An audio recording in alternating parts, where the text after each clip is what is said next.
Well, with new technology, we're going to find out about some old ways to prepare some foods. And today we're going to be talking about squash and ways you can use your smartphone or your computer or your laptop or whatever you happen to have, I guess your iPad, whatever it may be, to access information.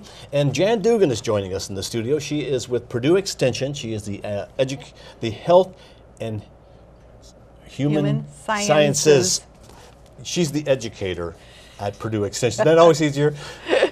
Jan, thank you very much for coming. It works. But when you think about what we do as Health and Human Sciences in the county, we provide community education in the areas of raising kids, eating right, spending smart, and living well. So that includes eating right. And we're going to learn about that today. And we're going to talk about eating right today. Okay, now, nowadays, everybody goes to their smartphone or their computer to get some information if they're going to cook. Yes.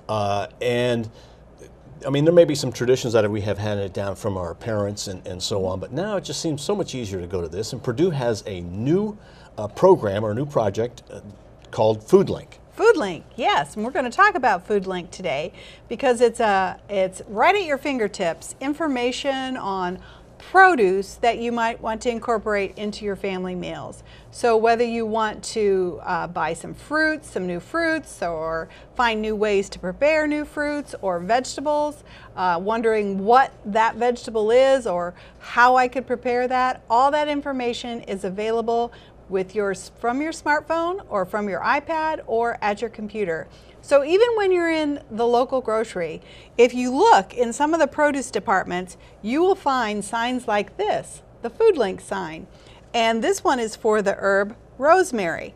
And it has a QR code here. So for those out there viewing that have smartphones, you can download a QR scanner or reader, and then you can read this barcode, and so when you shine your app onto this code, it will automatically take you to the FoodLink web page that has the information on rosemary. So each of them are identifiers for each of the items. So we have information not only on fruits and vegetables, but also on herbs that has been added because, you know, we want to encourage people to grow more herbs, and you can plant those in a pot or plant those in a garden or plant those out in your landscaping so you can use them when you're cooking at home.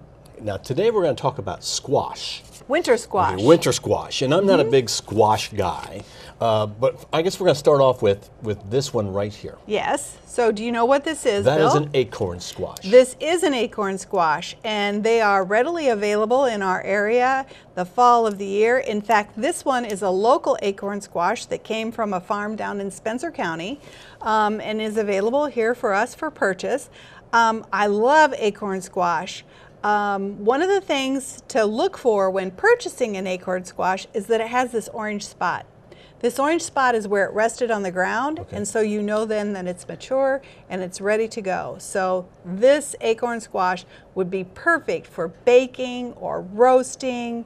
How do you like to eat it? Do you eat them? I'm not a big squash guy, so I would say baking. Oh, that's so we're going to have to get you to try some of our recipes and report back. I don't even know how you cut it. All right, well, we've got a short video that shows how to cut this acorn squash for preparation. So why don't we go and see how a real chef cuts an acorn squash? When working with acorn squash, they're very, very sturdy, so make sure your knife is sharp and make sure that you're stable and ready to cut. So we're going to go lengthwise.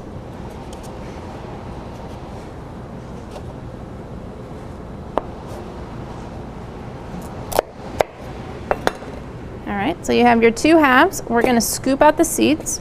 So any kind of spoon will work.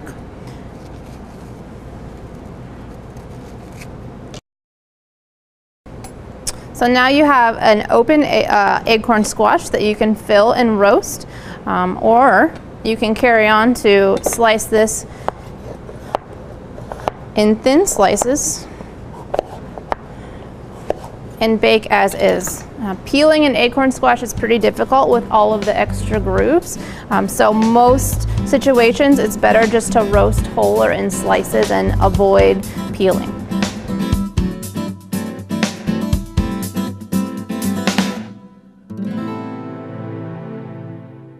Well, now we know how to cut an acorn squash. Are all squashes kind of the same for cutting? Well, yes and no. Okay. So, some of them you're going to want to peel. Some of them, the peel is so hard you don't even want to attempt to peel. And that's what we learned in the video, is the acorn squash is one that, you're better to just use one of your really sharp knives and cut it in half, scoop out those seeds, and then bake it or roast it. We also want to think about some of the other squashes that we have. Can you grab this one back here? I can. Ugh. So this is a spaghetti squash.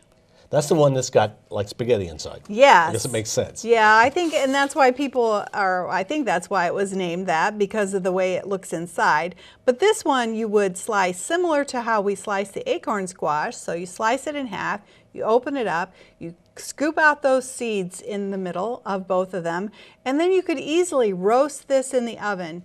I like to put olive oil on it, turn it face side down on a baking sheet, and roast it in an oven, probably about 425.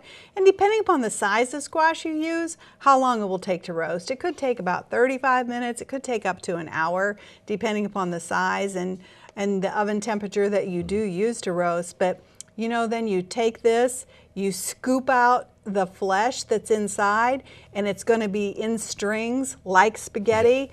It's great to eat just like itself with a little bit of olive oil on it, or if you want to put a little bit of butter on it. It's a very nutty flavor. It's a great complement for grilled meats or for for chicken. It's a great complement for chicken. Or you can put spaghetti sauce on it and eat it instead of pasta. You could use it like this. One of my favorite new recipes is that I scoop that flesh out. I add a little enchilada sauce to it, a little cheese to it, a little Mexican cheese to it, pop it back in the oven till that cheese melts, and then just eat it out of the bowl.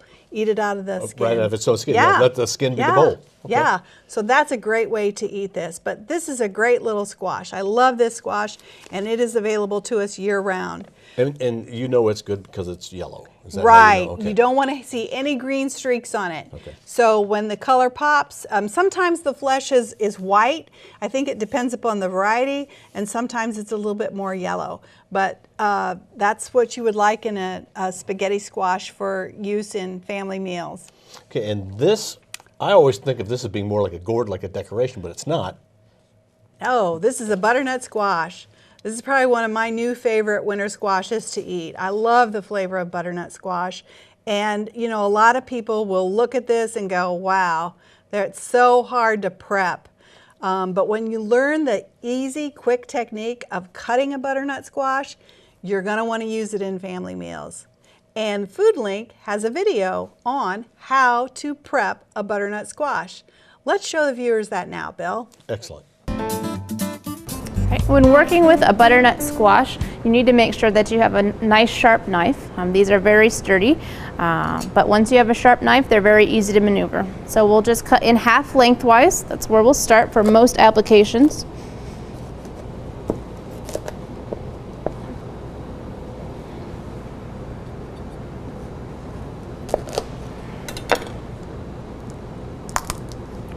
Sometimes we can crack through the stem. You can cut off the stem depending on what you're doing, but we won't need to.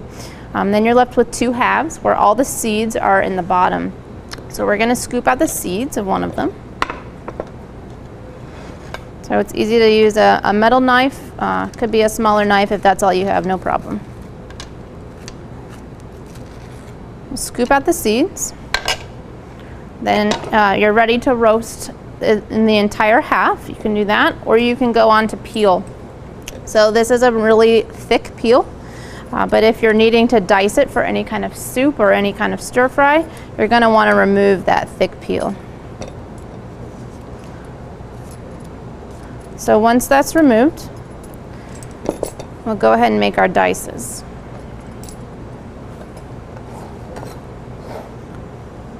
So we'll cut through. And it's nice that that's a flat surface. It won't be rolling around. If you are making a soup, a stir fry, it's nice if they're a consistent size so that they take the same length of time to cook.